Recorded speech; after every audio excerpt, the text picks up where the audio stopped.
Welcome, Info. I'm your host, Hamtonio. To manipulate history is to manipulate consciousness. And to manipulate consciousness is to manipulate possibilities. And to manipulate possibilities is to manipulate power. Welcome to the show, you guys.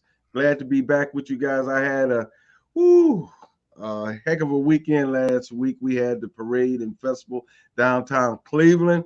Uh, they tried to rain on our parade. We got most of it off, and some people got afraid of the rain coming, but it turned out all right. The second half of our program, our festival, Carlos Jones and Earl the Pearl and the Hugh People and Tam Tam Magic, they all performed. They're right there on Mall C. So it was a great time, and we're looking forward to next year.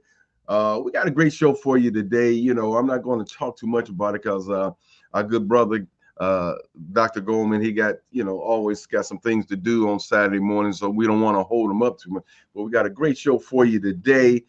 It's going to be interesting, and I think it's a topic that we need to talk about and really internalize it as people, so we know what we're dealing with and knowing how, I guess, to level out a certain state of consciousness that we need to have in order to make good on good health, move forward with good health, because we have some serious disparities in dealing with health in this country.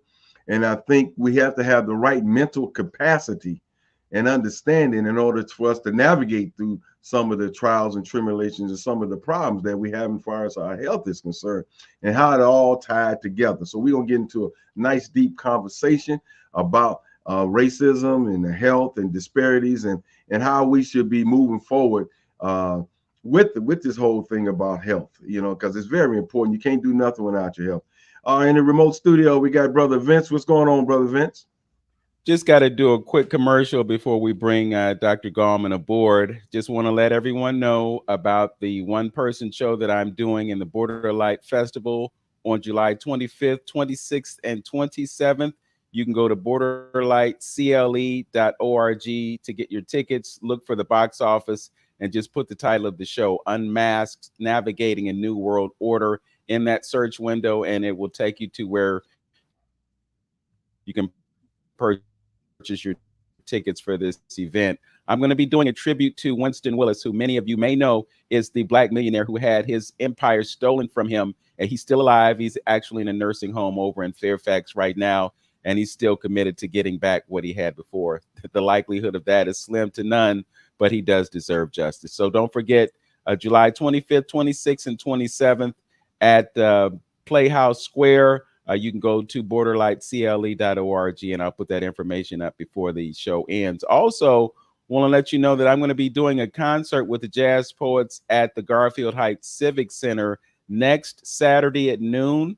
We will be performing as a group, and we're going to welcome the mayor of Garfield Heights, Mr. Matthew Burke, to open the show for us. So that's what's on tap for the coming week.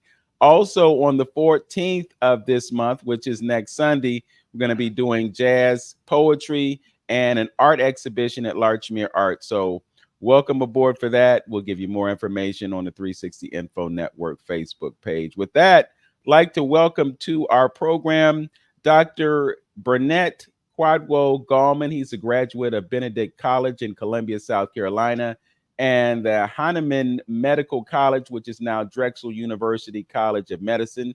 As a physician, he's focused on health and well-being of all humanity. He researches the causes of health disparities so that they can be eliminated and optimal health can be achieved. As an historian, he studied, taught, lectured, and written on topics as varied as ancient Kemetic history and culture, West African history, and the history and culture of Africans from the United States of America. Then that's AUSA for those who are interested. As a genealogist, he's researched his paternal family history to 18th century Angola.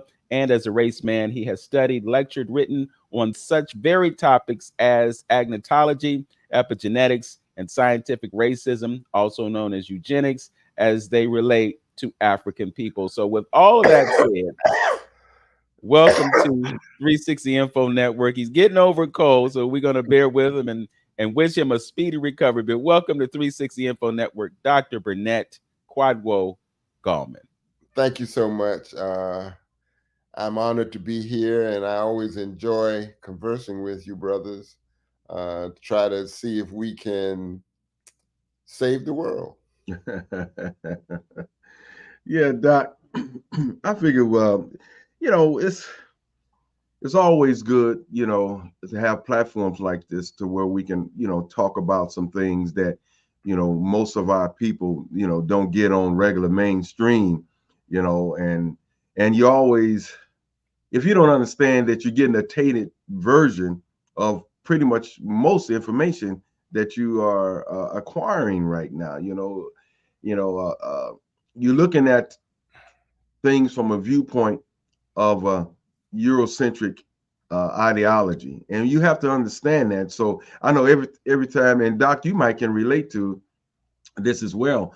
Every time I was, went to classes for anything or was taught certain things, I always had to take it back to my own community, and modify it to where it made some sense for me and mine, as far as my physiology, our consciousness, my community, whatever you had to modify because you was getting things from a Eurocentric point of view. So you brought up a topic that I thought that was interesting that we're going to discuss today and get into it.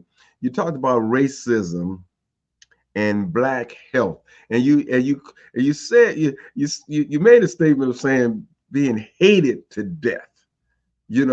Hated to death. Now, we tend to think that we are separate from everything and things don't affect us and, I'm control of it. But on how the universe is made and how the creation is all around us and we all connected, they talk about in entanglement and things like that.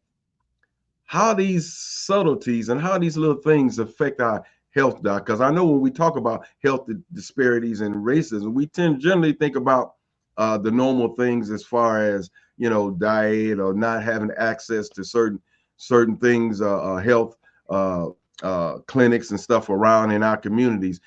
Doc, let's talk about that. Let's get into that. How you speak on talking about getting hated to death. what exactly where you're going with that?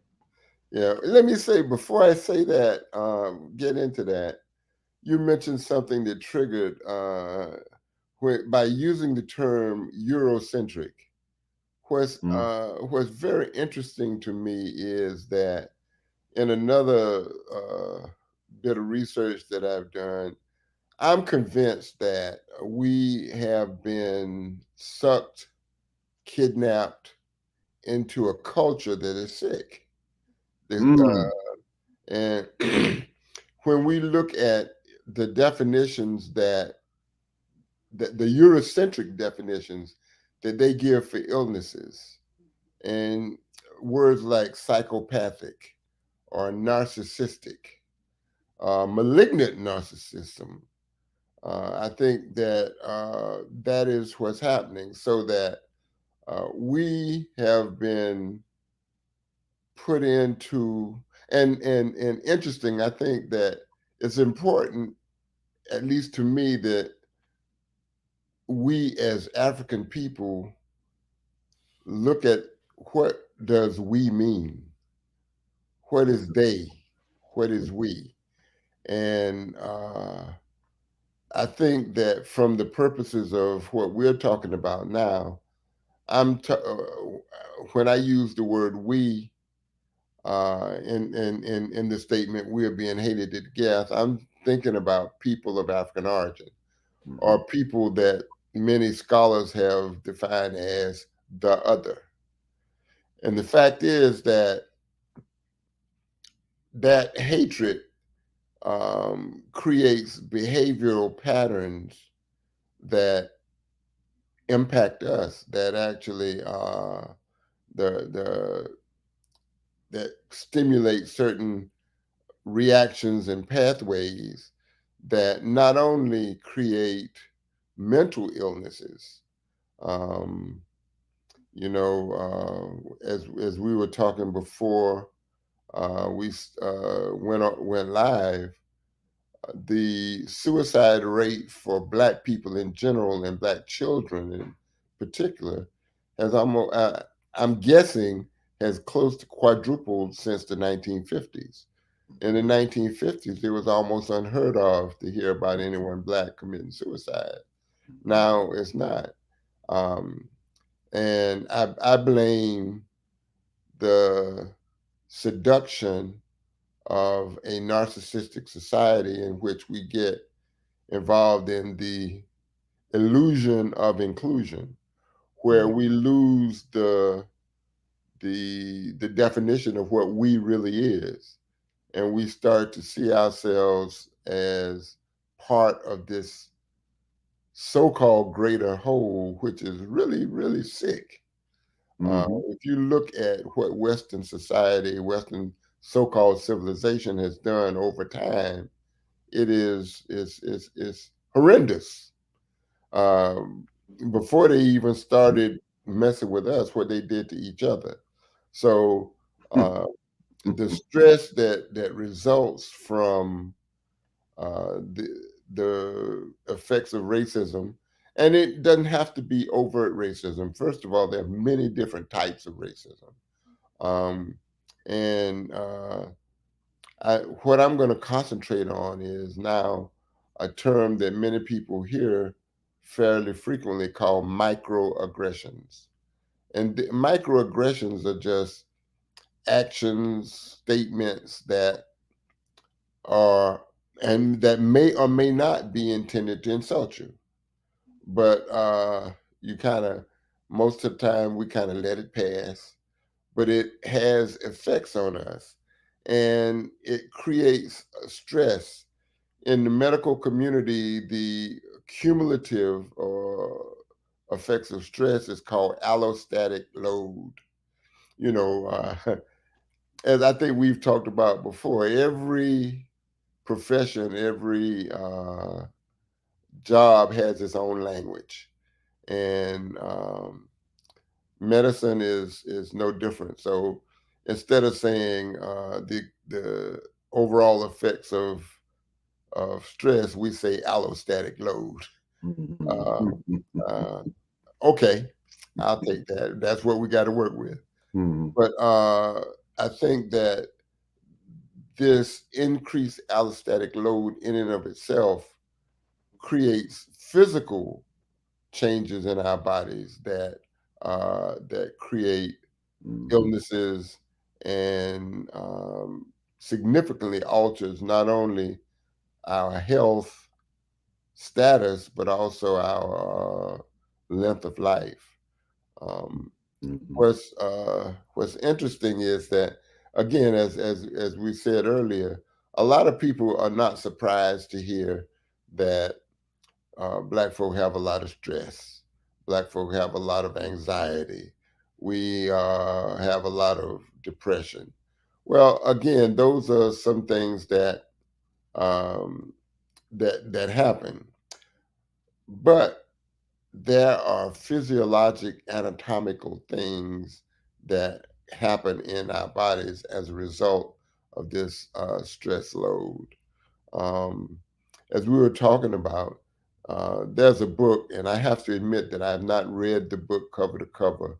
I've used it as reference, through looking up indexing things. But the name of the book is called Weathering. This white female, I think she's Jewish, female researcher wrote a book called Weathering. And she defines weathering as the same as what we just talked about with allostatic load, which is the cumulative effect of stress on the body.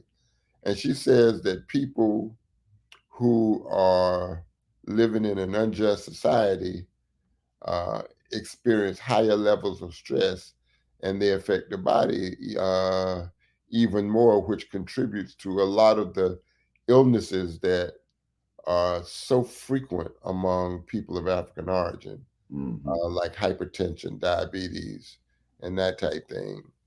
Um, Discrimination in and of itself, uh, and I'm going to get a little technical here, even though um, I'm we all are familiar with the DNA strands.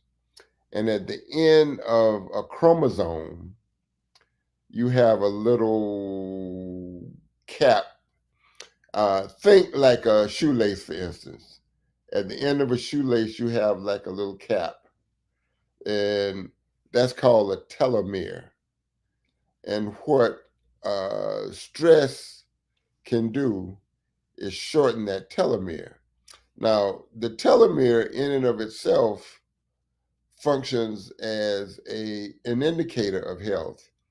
Um, as the telomere shortens, we become more, uh, um, it Wrong. becomes easier for us to Mm-hmm. to to develop these illnesses, and Mm-hmm. actually, even it can directly shorten our lives.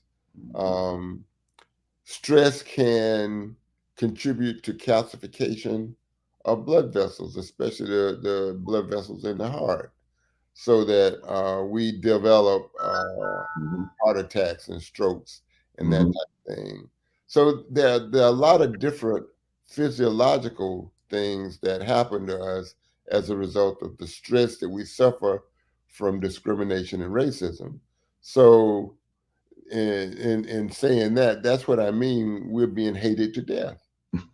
I think the life expectancy of Black folk in America today is 5 years shorter than white folk. And I personally have a little bit of a problem with the term disparities, even though that's what we have to work with. Only because when we talk about disparities, we're comparing our health to white folk health. Mm-hmm. And I think that that is probably a low level aspiration. I think we should aspire for optimal health. Okay. Okay. Hey, Doc. Yeah. You know what? Um, I want to take this thing into uh, something really deep in dealing with our body and dealing with health, because when you're saying that, it takes me back to the Japanese doctor Emoto, I believe I'm saying it right, something like that, who did the experiment with water, and he talked about the water and how different negative energies or even negative thoughts can cause issues to the body. And we talk, when we talk about Eastern philosophy, we talk about emotions and how emotions of, like anger sets in the liver and fear sets in the kidneys and things like that. What I want to just briefly talk about and zero in our audience too is about how this how deep this thing is that we're talking about, because all these subtleties that you talked about, and how it resonates into your subconscious mind, and you're operating with that, and you use the term, one of those terms, of how it just builds up and builds up and builds up, and this stress and these little subtleties, and these feelings of inferior, that you constantly being hit with all the time, and people spewing out negative derogatory things, going how that affects the body.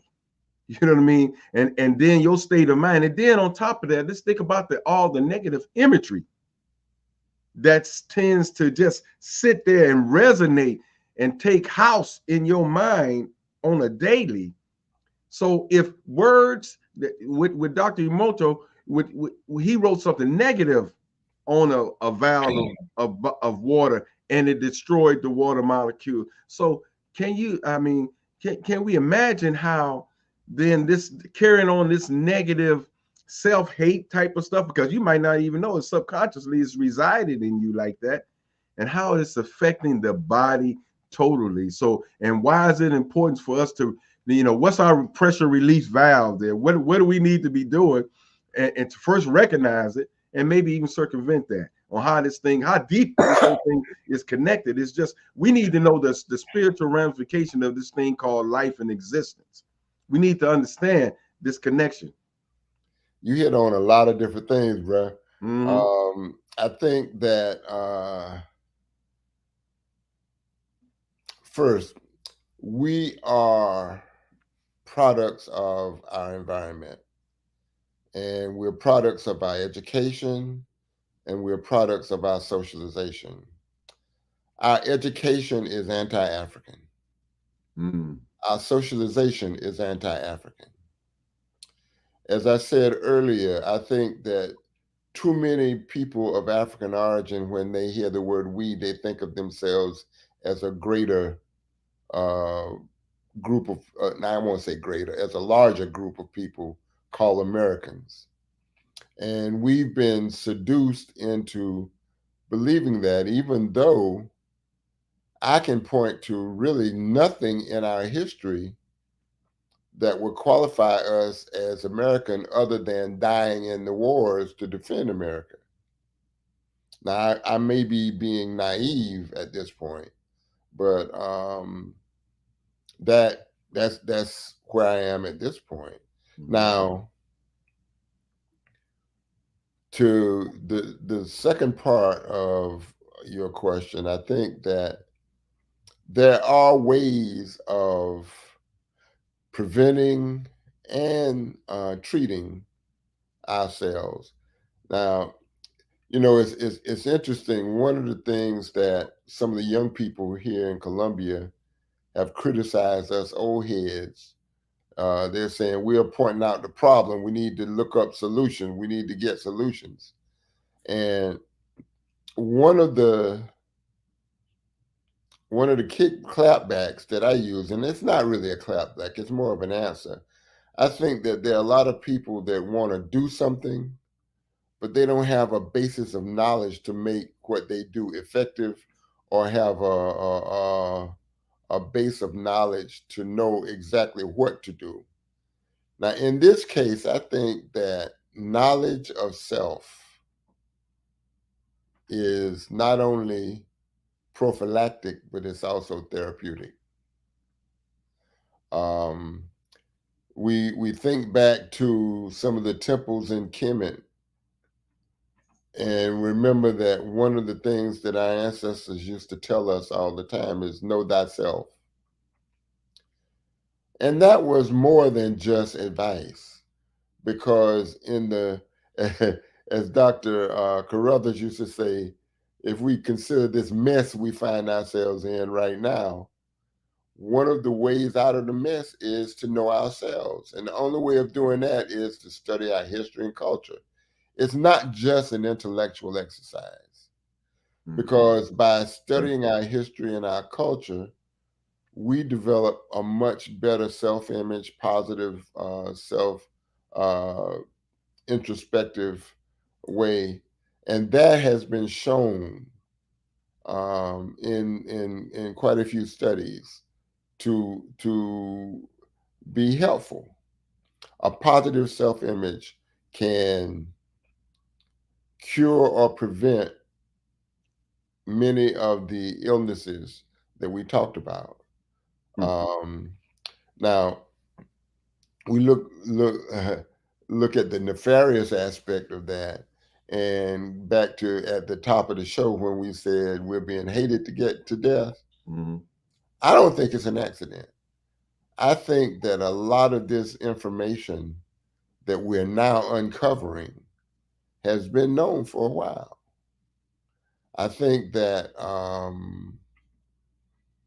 that this has been a very subtle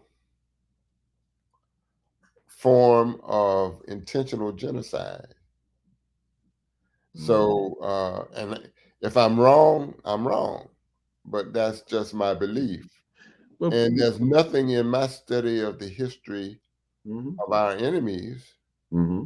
that makes me change, that would make me change that, because because of their history. I think a very, very brilliant psychologist once said that uh, you don't evaluate a people based on studying psychological theories. If you want to know the psychology of a people, look at their history, and that'll tell you all you need to know. So, uh, right now, one of the things that I'm doing is trying to promote the idea that uh, studying history is not elitist. Studying history is not purely intellectual. Studying history is not for self-aggrandizement. Studying history is essential for our survival. Mhm. Dr. John Henry Clark said that we need to indulge in the essential selfishness of survival.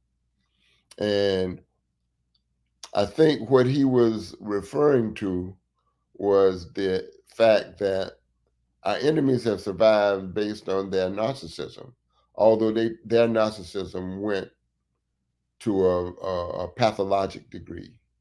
Whereas if we just love ourselves enough to know who we are,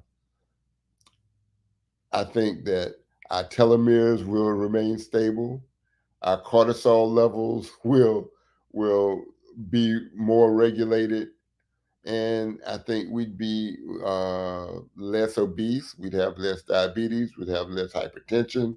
We'd have less kidney failure. We'd have less uh, hypertensive heart disease, and so forth and so on.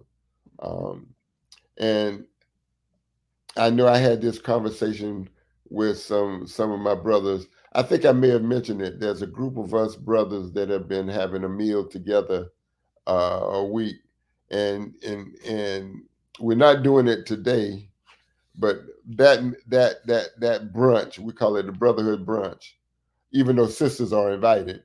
But that brotherhood brunch is kind of a lifeline for all of us. And we get a chance, each of us is active in our own different way, and we get a chance to bounce ideas off each other. And sometimes we can be harsh, but then it comes from love because we've been doing this for more than 30 years. So Mhm. we know and love each other. And I am anxious to continue to bounce this idea that we're talking about now, Mhm. uh, because one of the brothers is actually the priest of our Kemetic temple. Another of the brothers is actually a psychiatrist. Another of the brothers is a psychologist. Another one is a retired college professor. We have another priest and so and so forth and so on. We have several younger brothers that are activists, and I think it's very, very important that we understand that. And there's no simple way, YouTube scholars are not going to be able to learn enough. You got to read. You got to read, Yeah. and I I don't understand anyone who doesn't know how to who doesn't like to read because I've always been a bookworm, and I get very dismayed when I hear people say I don't like to read. Um, it just bothers me. Mhm. So, and the fact is that what I try to impart is that most of the people who are on YouTube, if they're saying something, they had to read to know it. Of course, now you have a lot of folk on social media that come off half cocked that read two and a half books and they want to get on and talk trash. And it's interesting because when whenever I have given back in the day when I used to do a lot of lectures and people would ask me for references and bibliographies, I had prepared a 4-page list of books that I think are essential that you start with. Start. And that you start with, yeah. And it is the reactions. And I wasn't being funny. I wasn't being sarcastic or anything because I really believe that. Mhm. And I've narrowed it down now to about maybe 25 books that I think are essential to start with. But and it changes because um, people are the research that's going on now is awesome. And Mhm. one of the regrets, if if I could say that I have for growing old, is the fact that I won't be able to read all those books. Mhm. I just, I love to seek knowledge, and so I think it's very, very important that we re-emphasize the importance of our history. Carter G. Woodson was on to something. Du Bois was on to something. Anna Julia Cooper was on to something. So I think that we need to, and we can't depend on our enemies to allow us to teach our history. Come on now. Mhm. Um, because basically what they consider Black history is our contribution to their civilization. Mhm. And we really have to look at what we did for us and how the world has changed since we were defeated. Mhm. Uh, so I think those are some very, very, very unfortunate things, but I think they're necessary. Mhm. Yeah. If you're just joining us, you're listening to 360 Info Network right here on AM 1490 WERE. We are also simulcasting to our Facebook page, which is 360 Info Network. And we are also on YouTube on my channel and Hamtonio's channel, The Journey with Hamtonio. We invite you to join us on our online platforms. Subscribe, like, and comment, and it helps us tremendously in our effort to bring you good content and good information. We are interviewing Dr. Burnett Kwadwo Gallman right now. He is a historian and physician. He's very steeped in the tradition and knowledge of African history. Dr. Gallman, I want to ask you, in light of the fact that you brought up the idea of knowledge of self, and hearing you talk about being steeped in the tradition of Kemet and those ideas, looking back at the 42 confessions of freedom from sin, and looking at the idea, as I've been told, that people during that time in history looked upon themselves as gods. And then we had a paradigm shift that occurred in 325 AD, and the emphasis changed. And so it was only one human being on the planet could be considered God, and everybody else was something else. The idea of us existing as gods and being able to go through 42 declarations of freedom from sin every day, as I understand it, enabled us to embody the idea of existence as gods. But when we have those conversations today, it's seen as blasphemy, and as a result, we don't have a knowledge of ourself. I'm also reminded of a saying, physician, heal thyself. But when something happens with us, we go to another physician to tell us what's wrong with us because we don't know ourselves.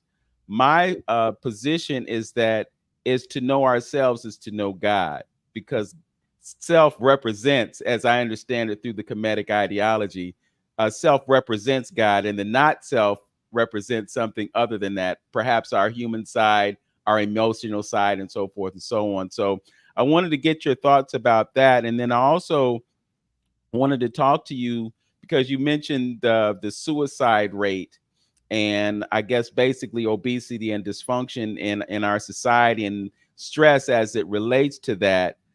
But you also have studied epigenetics, and there's this idea that we carry the trauma of those who came before us within us, and then the relationship of that to toxicity, in that we don't, or we're not intentional about eliminating toxins from our bodies, and that affects us on a cellular level. So we keep all the toxins stored in ourselves, we don't get rid of it, and then we deal with disease, dysfunction, suicidal thoughts, some of which are brought about through pharmaceuticals that are used to treat our emotional issues. So I know I uncovered a lot there, but Yeah, I'm trying to write it down.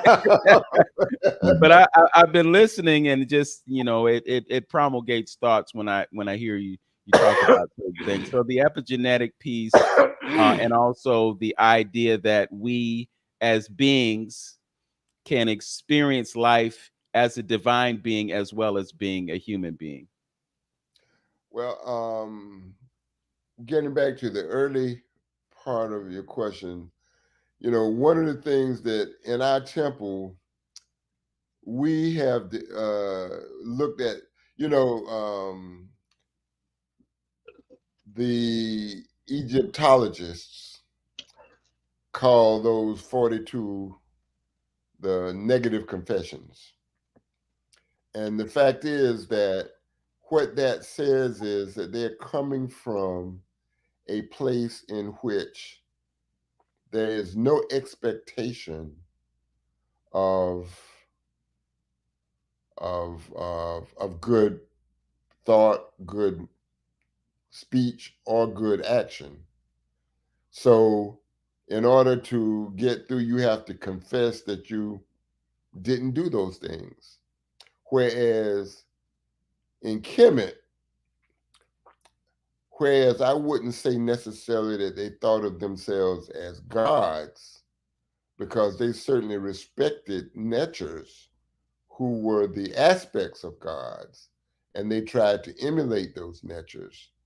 Um, we call those 42 affirmations of innocence because they're just affirming that they did what was expected of them rather than confessing that they didn't do those things that were I see negatively. your point. I see your point. Okay. And so those affirmations of innocence, and it's interesting because Mhm. you Mhm. mentioned how we get uh, accused of so many things when we talk about that. Folks, um, the let me say this. Many years ago, the Methodist ministers in before the Methodist Church became United Methodist, when it was still Black and White Methodist, the Black Methodists used to have a retreat at Claflin University in Orangeburg, which is an HBCU, and they would have various people come in and talk to them. And one year they asked me to come in and talk on two things. I talked about the African origin of religion, and I also talked about some African religions. Obviously, I couldn't speak on all of them but I spoke on the ones that I knew about. And I was there from Saturday until Tuesday. And I think I gave 3 lectures a day on those two topics. And it was amazing to me the number of ministers that came to me to tell me that they had studied that and they knew a lot of that information, but they had forgotten it and was happy to hear it again. And I never forget, there's this one minister who I grew up around, and he was kind of like my father died when I was 14 years old, and several men in the community enveloped me and took me into under their wings and helped me develop into what you're seeing now. Even though one in particular never came around to African centered thought, but they taught me manhood. And this particular minister was one of those men who had, they made sure that I got jobs. They taught me responsibility, that type thing. So when he came up and told me he was proud of me and he really enjoyed my words, and I, my chest was just out there. I was just, I got his approval. And then he said, I learned a lot of this information in seminary. And I said, well, I got to come visit your church because I want to hear this. He said, oh, I can't preach this. I can't preach this. He said, the people aren't ready for it. He said, and plus, um, even though I don't need the job, He was by that time he was retired from another job. He said, "But the people aren't ready. I can't preach that." And that particular sentiment was echoed several times over the next several years by several other ministers. So I guess I'm kind of hard on ministers. Because if you know the truth and you withhold the truth, what does that make you?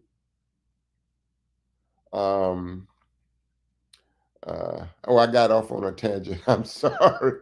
With regard to the epigenetics piece, that is the other piece of this, and it's still there have been. I think at this point, I think there are 3 biological mechanisms that are suspected of transmitting this information. Interestingly, the study started with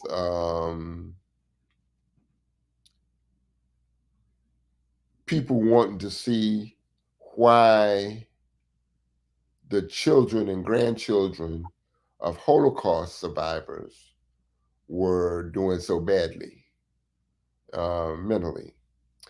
And early on, I never will forget, there was a book that was published that a very good friend of mine he's now an ancestor, but he was part of our brotherhood, who was not only a psychologist, but he was one of those ministers that I do respect because he told the truth. And he recommended this book. And I looked the book up. The book cost $300 or $400, I forget which. But on his recommendation, I saved up and I bought the book.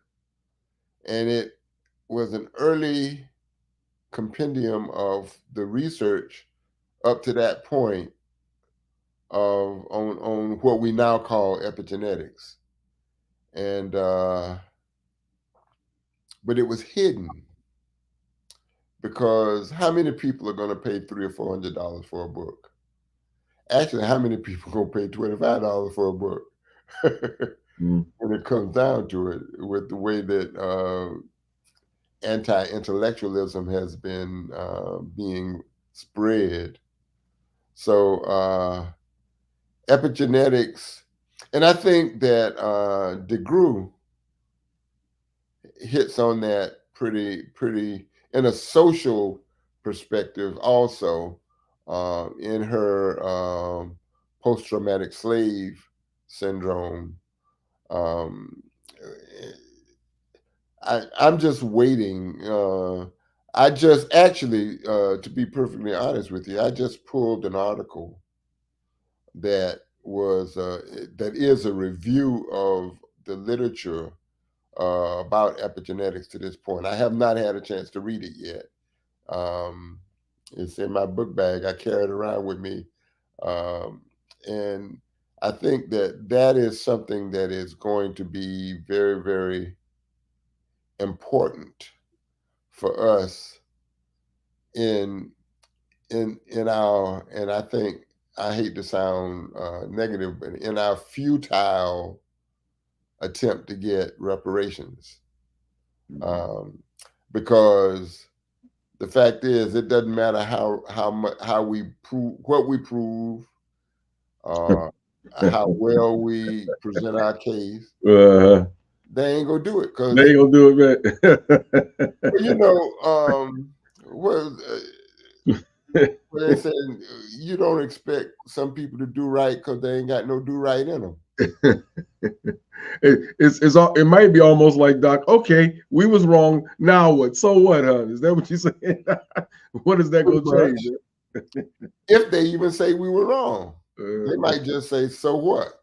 So what? Well, you know, it's interesting. Here in Cleveland, they declared racism as a public health crisis. So a few years ago, we had something called a pandemic.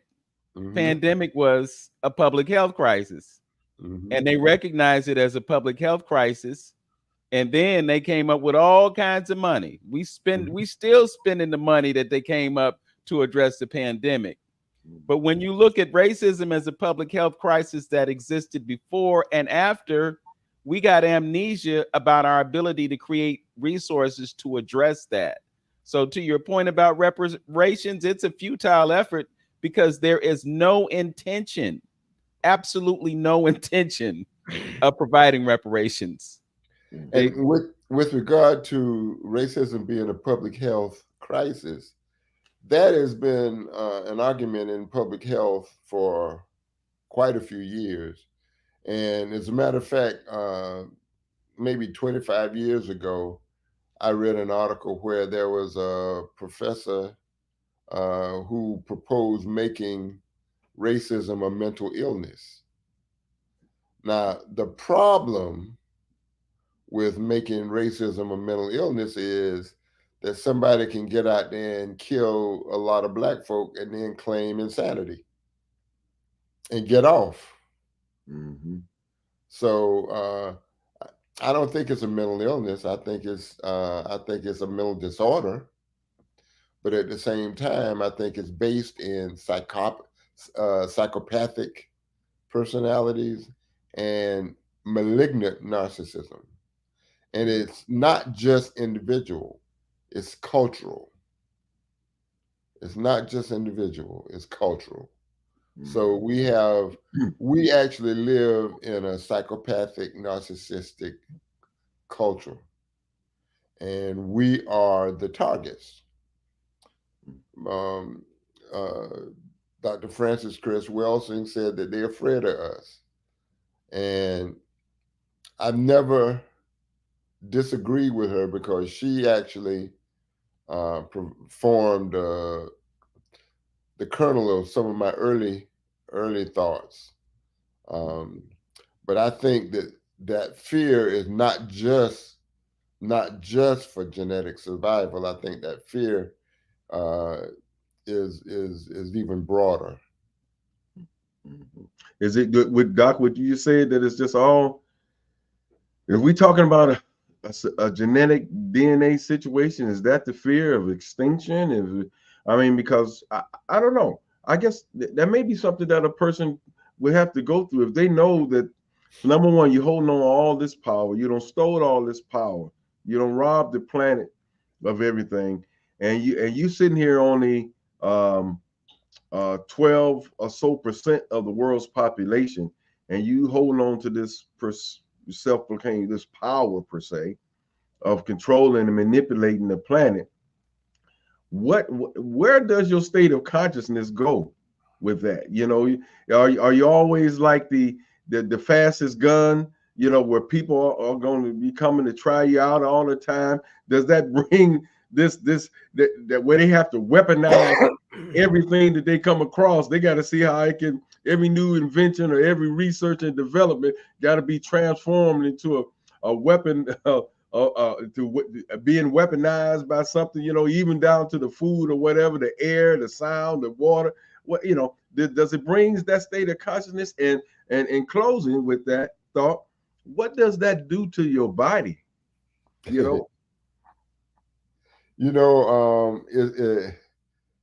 you're right. This whole idea of competition, Mm-hmm. I think, is a product of Western civilization, because what is the other side of competition? Is cooperation. If we human beings, that's the we. If we human beings were able to cooperate rather than compete, where would the world be?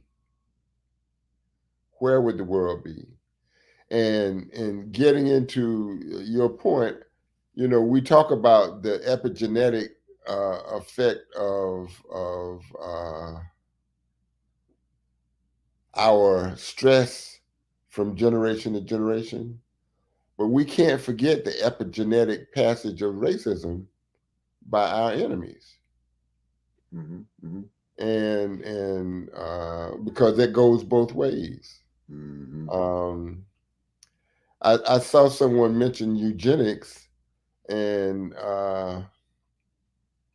eugenics, I think that's very, very important, because what is happening very subtly now, if anyone understands anything about eugenics, which was a pseudoscience, it's a false science that tries to put humanity on different levels, different a hierarchy of intelligence and so forth.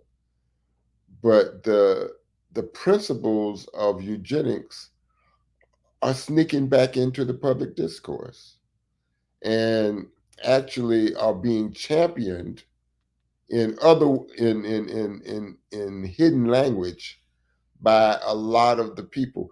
This Project 2025 that everyone talks about so much is a eugenic document. I've not read the whole thing, but it's a document based on eugenics. And in this case, though, people forget that the prominent eugenicists, Davenport and those guys, the prominent eugenicists actually put Europeans in different levels. Northern and Western Europeans were believed to be superior to Southern and Eastern Europeans, who were superior to Asians, who were superior to Native Americans, who were superior to Africans. We were always on the bottom. So I think that it's a good thing for people to understand eugenics, so that you can see where a lot of these folks are coming from. And they also is very important for us to understand epigenetics. You know what I'm saying? So they can understand some of the problems that we may be transferring on, and how we go about fixing that. And again, knowledge of self, our history, our culture, who we really are, is important to epigenetically pass on to our youth. Um, I have been criticized by some people in saying that we magnify Africa, we put Africa on a pedestal, and the fact is that the answer to that is yes and no. But what we have to understand is we need to understand who we are from where we came from, so that we won't make those same mistakes. And my friends who are from who are continental Africans frequently don't realize just what a job colonialism did to their mentalities. I'm a member of a Pan-African organization here called the Organization of African Unity. As a matter of fact, I currently serve as the chairman of the board, and my president is a young Nigerian brother. And one of the board members is a Ghanaian, and another. We have about 16 to 18 different African countries, plus Jamaica, Haiti, and Trinidad represented in our organization. But and as well as IUSA, But what I perceive is that many of them do mean well, but they are conceptually incarcerated by what they were taught by their colonial masters. Much the same as we're trying to break away with what we were taught by our enslavers, our kidnappers and enslavers. It's just a matter of where we are. You know, obviously nobody knows everything. I don't claim to be all of that smart. I don't claim to be brilliant, but I do know that because of the work that I put in over the years, I'm probably a little more advanced than somebody in knowledge, at least, and somebody who's just starting to read. And you know, the teachings of Ptahhotep tells me the very first precept, and I advise everybody to get that book. It's called The Teachings of Ptahhotep, translated by Asa Hilliard, Nia Damali, and Obadeli Williams. And the very first precept is, do not be proud and arrogant in your knowledge, because wisdom can be found anywhere. Wow. And I think that is extremely important, because you have some folk that read 10, 15 books and they become experts and they lord that over you. And the fact is that we're all in this. We got to help each other. It's about cooperation, not competition. Otherwise, we defeat ourselves before we even start to work for ourselves. That is probably a good place for us to button things up right now, as we are running out of time. But we'd like to thank you, Dr. Gallman, for appearing with us on 360 Info Network. And we look forward to your return so that we can have more elevated conversations about genetics and history and knowing thyself, as it is so important. We've got about 30 seconds, Brother Antonio, so we have just enough time to let the folks know that our engineer, Tone Harley, is doing a bang-up job of making these broadcasts possible. We really appreciate what he's able to do for us, and we appreciate you for tuning in as you do on Saturday morning. So as always, know yourself, love yourself, be yourself, make today your absolute best day. Peace. Peace. Peace. Hotep. Hotep. All right. Okay, so that ends the terrestrial broadcast. And again, thanks for joining us. Looking forward to more greater conversations, Dr. Gallman, and may you have a speedy recovery, man. I know that mucus is wreaking havoc on. Yes, it is. And I got to get out of this 110-degree weather. Okay. Oh, wow. 110. Oh, my goodness. That's the heat index today. Wow. 110. Yeah. Well, appreciate you, Doc. We'll be talking here. All right. You all take care. You okay, too. Doc. Oh, all do right. me a favor. If the two of you can send me your snail mail addresses. Okay. Will do. Will do.